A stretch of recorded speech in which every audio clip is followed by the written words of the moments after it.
Well, in a speech to a Washington university, Mr. Obama insisted the landmark agreement with the Iranians will hold and said a vote against it would be a vote for war in the Middle East.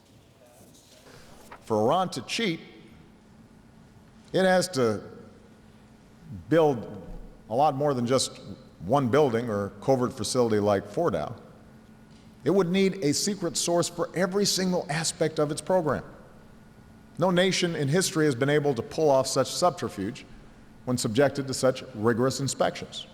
And by the way, nuclear material isn't something you hide in the closet. It can leave a trace for years.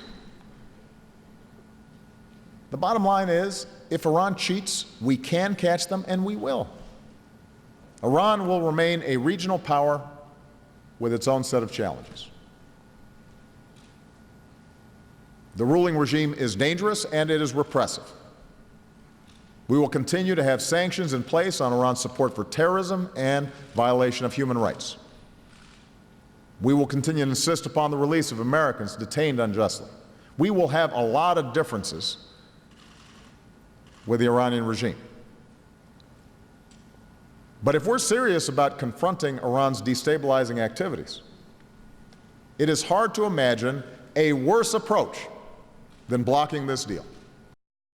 Right, we're going to get more on this story. We can speak to the national security analyst Arash Aramesh, who joins me now from Los Angeles. So, strong words from Mr. Obama. He certainly seems to be getting a lot more bolshy over recent months and saying what he thinks and what he wants. Do you think his opponents will listen to him on this?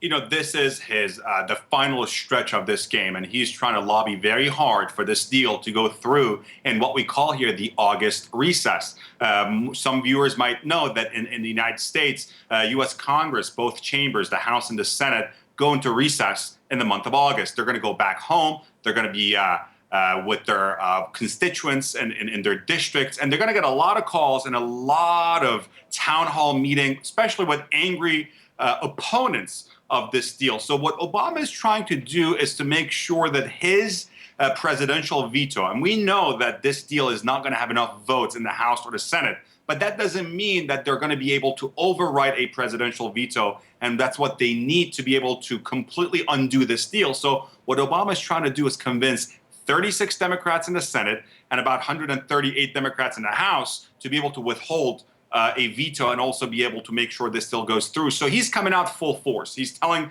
that there are only two options, war or this deal.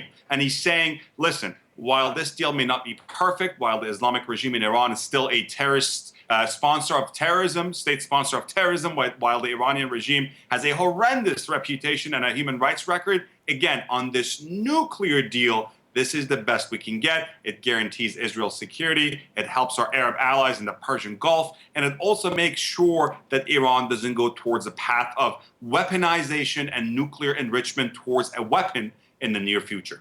He seems to have a lot of faith in the Iranians. Is it faith? Is it pessimism? And ultimately, is it justified?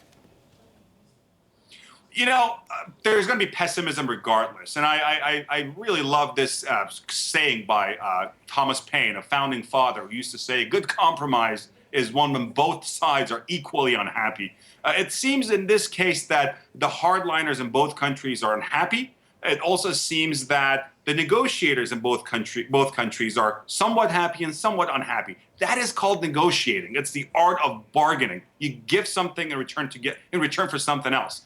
Each party now, each side here has to sell this deal at home.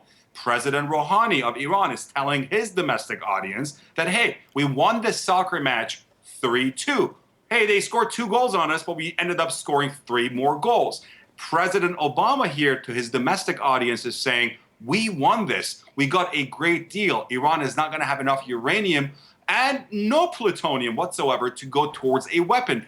That is why it's a good deal. And the key question is this, to hardliners in Iran and to hardliners here in the U.S., that if you're in Iran, if you don't go for this deal, are you really willing to endure additional sanctions and perhaps go down the route of military strikes? And here, hardliners, if you don't have an alternative plan for this deal, would you be okay with yet another war in the Mideast? And you know what? The only person so far who's been honest enough to say that is Lindsey Graham, senator from South Carolina, one of the presidential candidates, who said, if you don't want another Mideast war, then don't vote for me. And he's been the most honest. I think all these candidates, and Democrats and Republicans, should come out and tell what their alternative plan is before trying to undo this Iran deal, which is far from perfect. I just realised, slightly slip of the tongue, I asked you if this was pessimism on his part. I meant optimism. But speaking of pessimism, very quickly, very briefly, do you think this deal will be blocked by Congress? I don't think so. No, I think, again, we have 100 senators in the U.S. Senate and 435 members in the House of Representatives. To override a presidential veto, you need 2/3 majority in each chamber. That means 67 plus in the Senate and 291 plus in the House. It is more likely that president's veto will get overridden in the Senate, but that's not going to be enough. You're still going to need 291 or more in the House. A Democratic minority leader, Nancy Pelosi, a great Obama ally, is throwing her personal weight behind this deal. I think she's going to be successful. So far, every time Nancy Pelosi has gotten personally involved, she's won the battle.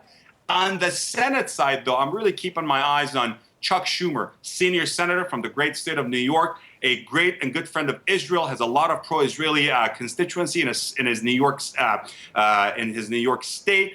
If he goes for the deal, I think a lot of Democrats in the Senate will also follow his lead. If he doesn't, we'll see what happens. But again, today, some major pro-Israeli senators, Barbara Boxer from my home state of California, the longest lasting serving Jewish member of Congress in the Senate, actually. She came out in support of this deal. And Bill Nelson from the great state of Florida, he also came out in support of this deal. But I got my eyes on Chuck Schumer in the Senate, and also a lot less likely in the House for Republicans to come up with enough Democrats to override Obama's veto. OK, some interesting names there to watch. Listen, Arash Aramesh, we've got to leave it there, but thank you so much for your time there, joining us from Los Angeles to bring it into perspective.